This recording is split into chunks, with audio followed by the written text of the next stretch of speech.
welcome to the Geekiverse. My name is Josiah Leroy. I'm sitting here with Jeff, Lauren, Bruner, and Pete.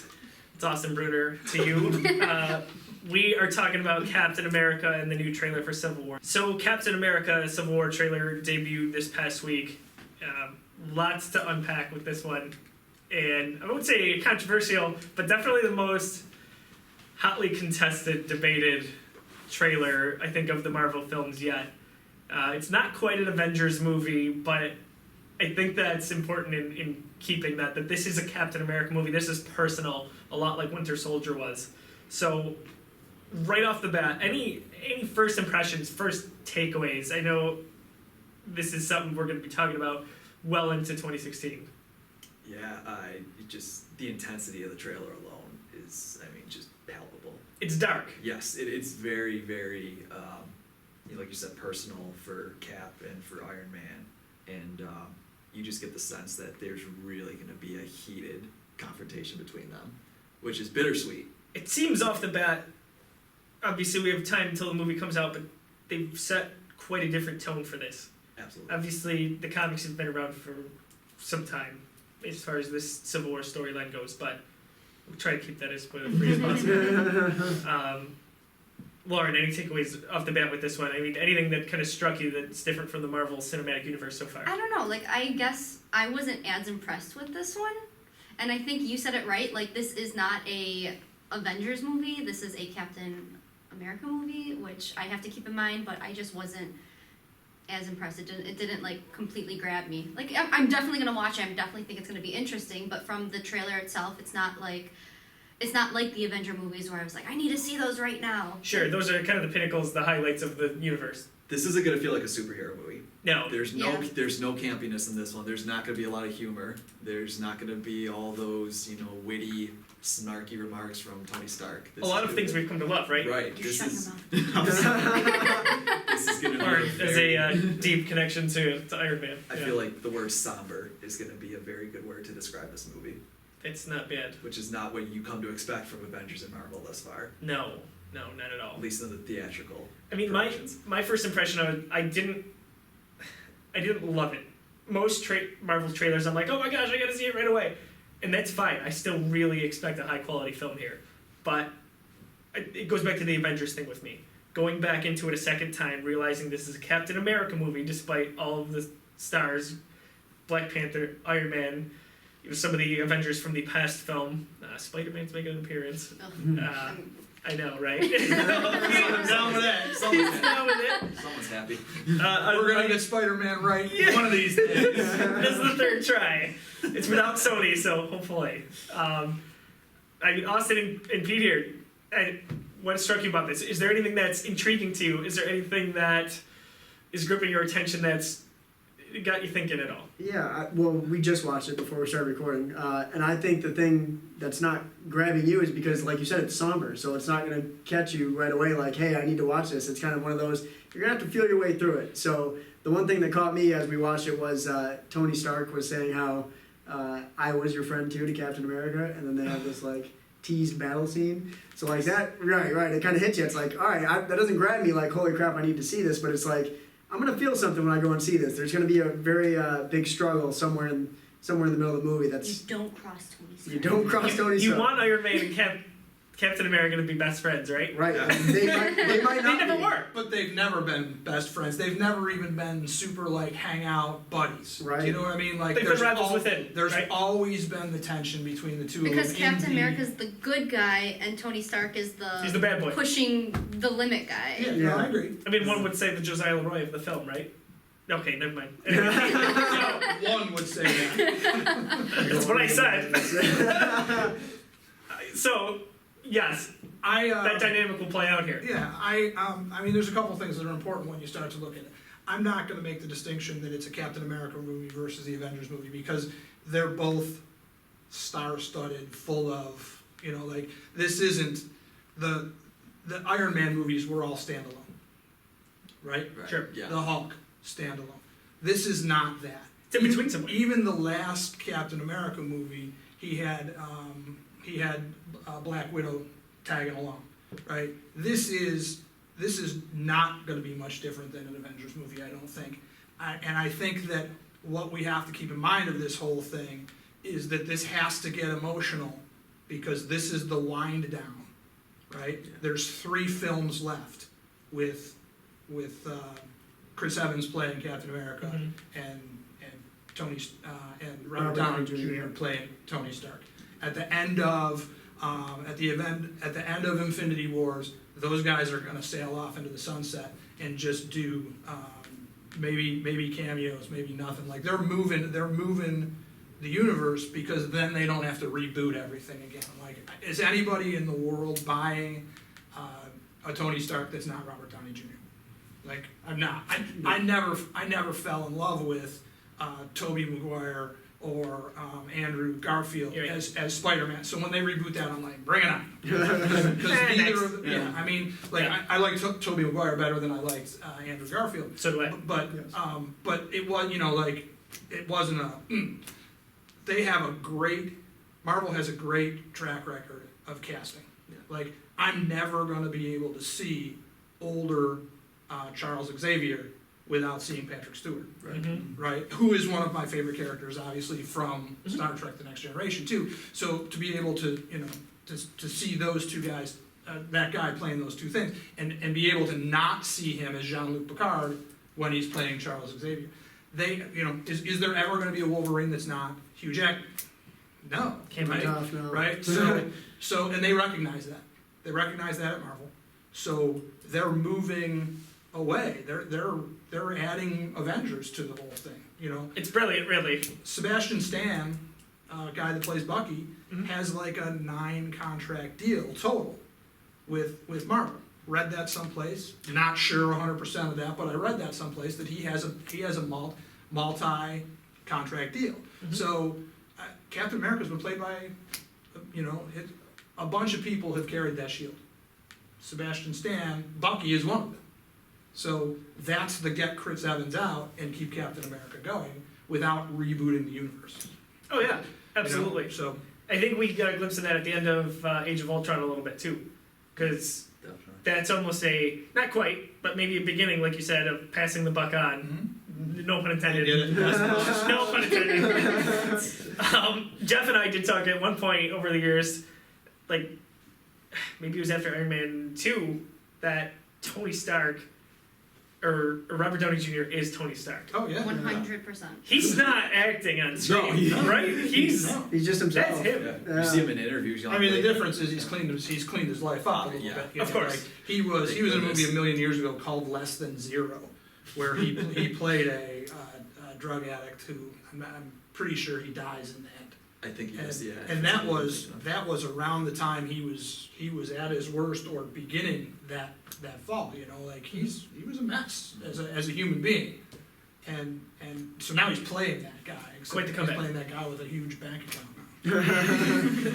So like real life, probably. There's really something to say about the directing in the Marvel movies, and just going off what you said, the way the characters are just so perfect, the actors with the characters themselves. And I think Guardians of the Galaxy is another one that really highlights that. Yes. I mean, to get an ex-wrestler in Batista and make him Drax and make that character as popular and as effective as he was, I don't Lovable is have a favorite character in From- Guardians of the how Galaxy. can you? How can, like, It's hard. It's Like- so hard to pick just one. I constantly jump, between Mm-hmm. them all because they're all so perfect. Speaking of Guardians of the Galaxy, that is maybe above and beyond my favorite Marvel flick. Above Avengers, Iron Man, Captain America, any property that they have, that's saying a lot. I gotta agree with you. I had this conversation with Lauren that Star Wars, I think, will always be my number one. I think it's safe to say, especially with it coming back, now that it's, in a way, somewhat tied into the Disney family with Marvel. Regardless, Guardians of the Galaxy is my second favorite. That's saying a lot for a movie that just came out last year. I like it better than Lord of the Rings. If you've known me for a while, I have loved that. So Marvel knows what they're doing with their casting, their writing. They made Guardians of the Galaxy interesting. That's incredible. And nobody knew those characters aside from hardcore comic fans. No, I thought it was going to be a spoof movie. That's how it was being sold at first. Nobody knew who Not at all. Nobody knew who Rocket Raccoon was outside of the traditional Marvel fan base. Nobody knew who Drax was. But now everybody knows them. I wear my black shirt with white letters that says "I am Groot," Yep. and it doesn't matter where I am. I was in Las Vegas last month. People compliment me down the boulevard. It's crazy. It was unbelievable. It's crazy how things have changed. That goes back into our conversation of how focused it is. How it's cool to be a geek, I guess. Cool to be geek kids. So I mean, yeah, here's the thing, and I wonder how it's gonna play out, with the release of Ant-Man this year. They took a different turn with that, because all of the Captain America movies, epic. All of the Avengers movies, epic. Like, you can't, every movie can't be that. You know, Mhm. Guardians of the Galaxy, epic. Huge cast, big, in that case, galaxy shattering Yeah. events. You know, the Avengers, the New York City, it's amazing that any of it's still standing. So it's like, they're gonna have to back some of this stuff off, and I wonder if they're gonna do that with the Black Panther movie, keeping the vein of Ant-Man, where it's a smaller. I think so. A smaller, because I don't think the epic films are sustainable. no, and they may. I would say odds are they get old at some point. Oh, You absolutely. can only. I mean, we love these films now, obviously, but how many times can you do the same story or same epicness, if you will? Well, there's only so many buildings in New York City. Yeah. Why are people still living there? I don't know, they keep knocking them down. Just an awful, awful place to be inside a Marvel universe. We haven't even gotten real Thanos yet, when he shows up, it's gonna be a disaster. It's gonna be a lot more than New York City. You're gonna get off Earth when Thanos is here. That leads into Infinity Wars a little bit, which I'm really, really hoping for a Guardians crossover with Avengers. That's gotta happen, right? I mean, my goodness, that would be great. But yeah, so I think that's. And I wanna say one thing about the Civil War is, I don't buy it. Like, I haven't bought it forever, that this registration act is enough to turn Captain America and Iron Man into fighting in the streets. I Like the fact that they want to register superheroes. right, like, I mean, you saw in the trailer, you saw that fight scene, Right. right? Like, I don't think there's anything that would turn those guys are trying to kill each other. Yeah. Iron Man is firing stuff at those guys. Like, I've just never bought the storyline myself. One of the unfortunate truths in the original storyline, Reed Richards, Mr. Fantastic, plays a big role in that. He's on Team Tony. Yeah. And obviously we can't do that right now because Marvel doesn't have the deal with Sony that they have, or is that Fox? Fox is I believe Fox has Fantastic Four. Fantastic Four. Fox has Fantastic Right, so they don't have the deal with them, so there's no crossover of the Fantastic Four and the Avengers, so. highly unfortunate. It is unfortunate, it's unfortunate Because that, Fox keeps screwing up Fantastic. well, it's, Fantastic Flop was our Well, headline for the and that's a hard one to do, because that is the original, that's the first family of Marvel, and the wonderful part about that franchise is the campiness. Mhm. And you can't have, like, that's what was lacking in the most recent movie, is that Ben and Johnny didn't have any fun together, and so, as Marvel, that's another one that I hope that Marvel's able to scoop back in, and I believe they will. I hold out hope for that. Seeing that, I hold out hope too, but I don't necessarily buy it. true. It's all But to about go money. back, It's all about money. it's Wrapping about up you on it. saying you don't believe the whole Civil War thing. I don't. You are the one who said it. If you were to believe it, don't you think that they have the roles opposite? Yes, regarding Captain and Iron Man. Correct. What do you mean opposite? Like with Iron Man Captain doesn't want to be wanting registered. to be registered and Captain not wanting to be registered, being that Captain is more Right. of the He's Not to all say- America. All America does Stand everything behind right. your Right, but government, right? As But opposed to Iron Man the problem with that theory is that Captain America has superpowers and Iron Man doesn't. He's got a big bank Yeah. account. He's got Ah, toys. good call. Yeah, that is a Right. good point. So you can't have Captain America going, yeah, I don't think you can, saying, yeah, register me. You know what I mean? Like, I think that's why they chose the sides that they chose in the whole thing, even back when they wrote the original, is because Captain America he's Man-made. yeah, well, he's, through the whole thing, I've been interested to see, and I don't recall this when I was growing up, and maybe I'm wrong, maybe I'm I have a tendency to romanticize my youth. Like, I absolutely think MTV and SNL were way better than they actually were. We think they were too. I don't know. So Material was awesome. So the thing is that I don't recall Captain America, and from the very beginning, from the first movie that Chris Evans has been in, he's not a happy guy. You know, he's a very stoic guy, and I don't recall seeing that when I was growing up, because I was a big Captain America fan when I was reading comics in 1970, 1975. You know, like he seemed like my memory of him is a much happier kind of guy. And in the whole Marvel Cinematic Universe, he's very stoic from the very beginning. Yeah. And, you know, yeah, very very straightforward, very How many intent on task at hand. Yeah. times have you seen him smile? he doesn't. Not many. No, He's he a better doesn't. bone structure if he doesn't. Well, there's that. Well, before the movies came out, I would I'm sure agree. Kevin Page was saying that at times. He said, "Don't smile. Your bone structure Don't doesn't smile. We're support gonna that." screw this thing up. All right. Those cheekbones, you just gotta keep them, you know. But yeah, Austin, before these movies came out, I would agree. Like Captain America had this very happy persona, like "Go America, we're awesome, we're amazing." But like you said, stoic's a great word. Like he doesn't task at hand. He's very determined to do what's needed. He's not trying to please anyone. It's with not his, necessarily towards America. You're right. He's kind of almost got his own agenda, or the best in mind for. Well, from movie number one, he's not Captain America. He's Right. You know what I mean? Like he's Captain himself almost. he recognizes, or in his mind, he thinks that the government and Shield and all of that is not necessarily a good thing. It's true. So, Think back to Avengers. Yeah. His conversation on the the ship Yeah. oh yeah, absolutely, with Stark. absolutely. You're totally right. Take away that suit and what are you? Yeah, everything Said out of you what came he from said. a bottle. Boom. Deep, So deep. last thought on Captain America, the emotional scene. So right when Tony Stark mentions that they were friends, I know that gets Lauren. It just brings a tear to my eye. It's just hard. How can you turn away from It him? hits us all. Everyone wants to be friends with Tony Stark, right? Well, Bucky though. Okay, so he's loyal to Bucky there. A colleague of mine said, I'm sure you guys have your own thoughts on this, he doesn't think that anyone's in the Iron Man suit there.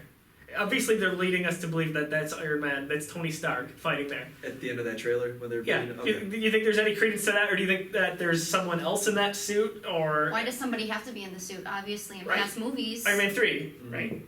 Or Ultron. I mean, what are your thoughts on that? I don't know where to go with it. Is it too early to speculate? I think that one's just way too early to speculate on that one. It's fun to speculate, and that's That's kinda obviously what why we do, we're right. here, right? But Now that you say it, I kind of agree. Like the way that was playing out when I was watching the Mhm. trailer just before we recorded this, it didn't seem like that would be a thing that would happen. So I could see it where like the suit was taken over, or the suit has a mind of its own right there. It didn't sit right with me the way it happened. So Maybe I can Captain see that. and Bucky are trying to take down a rogue suit. Yes, yes. They are setting it up to be Stark versus Rogers. That's what it's always been. Yes. Speaking of which, we are going to have a podcast on this. Nick and Lou from the Geekiverse, two people, ironically, I forgot for the shout out. Sorry, guys. Are going to be the guys debating one team versus another. They've been talking about it in our group message, which I wish you could only see. And that's going to be really exciting. So I can't wait to moderate and probably sit far back from them just in case they throw down. Because we were once friends too. So.